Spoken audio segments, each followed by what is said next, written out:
An officer has made countless advances to me and has called me from my Instagram username. He hasn't told me who he follows or what he is. One time, I was outside of my classroom and he has come up and called me by my username and starts talking and smirking. He always does this when a female student stops and bends over to take a drink of water.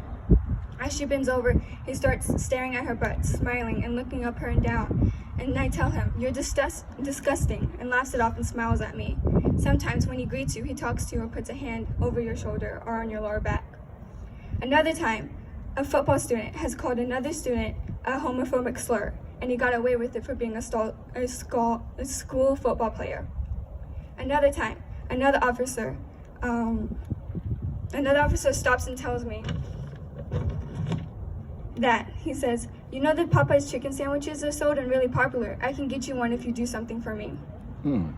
Another time, a sub, I don't remember her name, but she was a colored middle-aged woman and has short hair that subbed for the class, ridiculed me in front of her and for asking her not to call me by my legal name and call me by my preferred name. I'm a transgender and no school and at the student at a school except like 3 good friends know my legal name. She blew up and started mocking me, calling me rude names, and approaching her before class started. And I told her that I can't change my name because I'm a minor. And she says, "Well, if it hurts your feelings so bad, why don't you go tell the principal?" So I did. The sub was a respected and friendly person, and all the staff. I simply had to go back to class and sit there, and she continued to ridicule me and stare me down because I knew nothing could be done.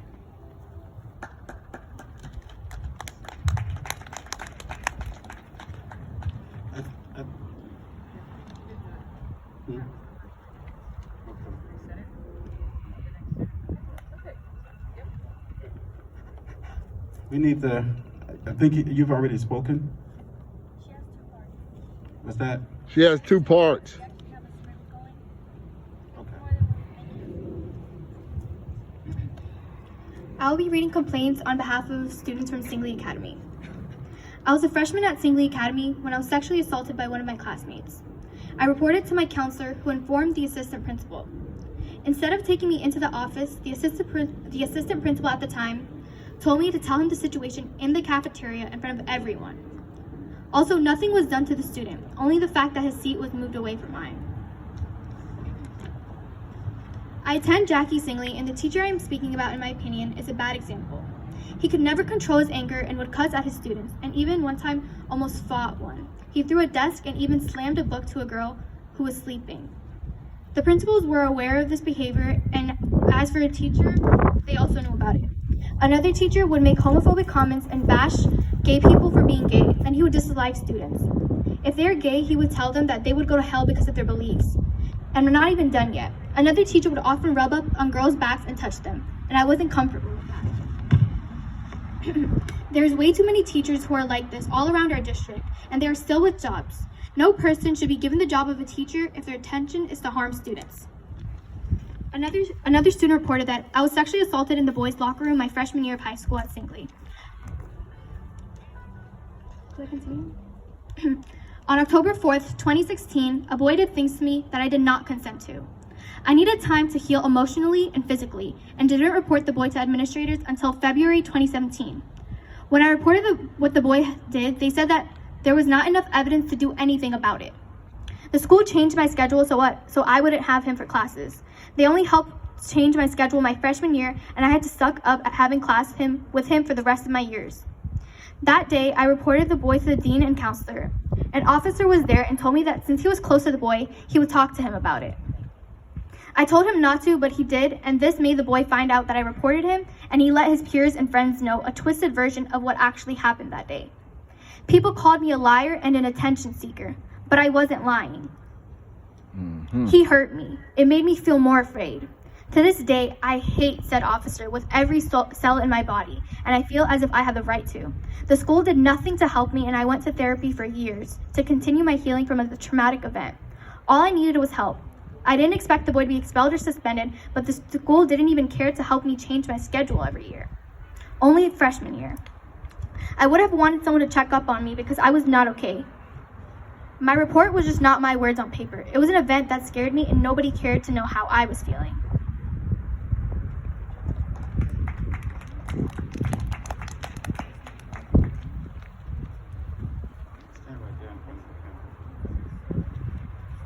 My name is Eliza Escobar. I represent MacArthur High School and also representing IDSA tonight. These are complaints from MacArthur High School students. All names will be kept anonymous for their safety. In 2015, I had an encounter with a staff member. He physically touched a student's arm and was grabbing him because the student had his phone with him. However, the student did not speak English. He was not giving a warning either. Simply got yelled at for having his phone out. I started to tell the staff member to let go of his arm and speak Spanish to him. He did not understand what he was being asked to do. I tried to speak to the student in Spanish, but the teacher replied, "I don't care if he doesn't understand English. He should know the rules." I reported this to the vice principal as soon as it happened. There was 3 other witnesses of this incident. The VP told me to file a report, which I did, but nothing was done about the teacher's behavior. He was still terrorizing students several days after. I decided to take matters into my own hands and tweeted out to the incident to IrvingISD 2 weeks after the incident. I was called down to the principal's office the following day. I was told the teacher had been laid off for 1 day because of the incident. However, he was back very soon. The student was not given an apology, and the said teacher would give me a look every single time he saw me after that. I was given a bookmark by the principal to cope with the issue. The same day the incident occurred, on Wednesday of that week, we went to speak to the principal's office and waited. The official staff told us that it was stupid of us to be there and we had no real intentions, and we were pressing it more than it should have been. The principal at the time spoke with us and said, "We hear you," yet we were told to go back to our class and there was not a better solution given after. A teacher at MacArthur would have these sayings up on their board and oftentimes would be racist, ableist, and sexist. They were reported many times, but nothing was done, and we had to observe this, but nothing was done by the board.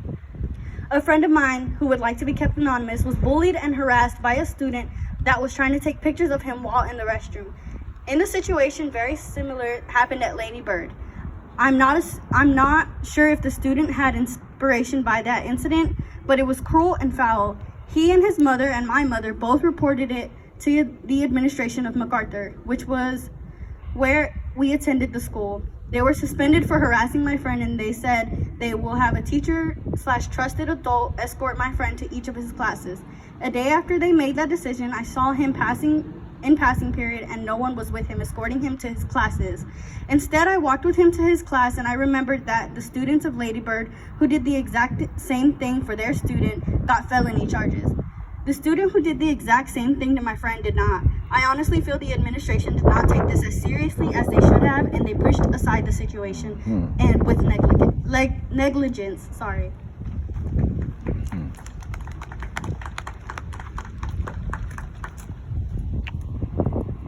Hi, my name is Lorelai. I'm from Nimitz, and I represent IDSA, and these are the complaints from Nimitz.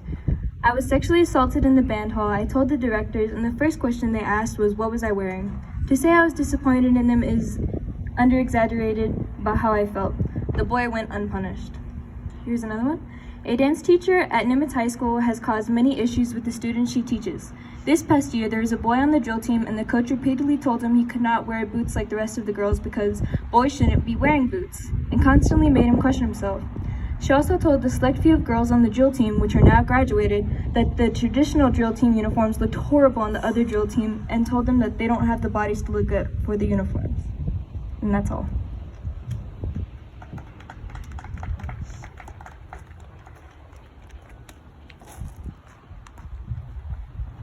Hi, my name is Anissa Martinez, and I attend Singley Academy. These are our solutions that IDSA believes would work.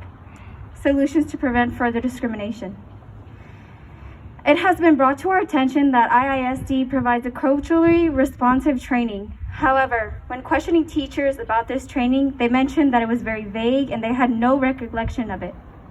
We suggest that we have more intensively diverse training that include hands-on scenarios about cultural, religion, and the LGBTQ community, as all students of Irving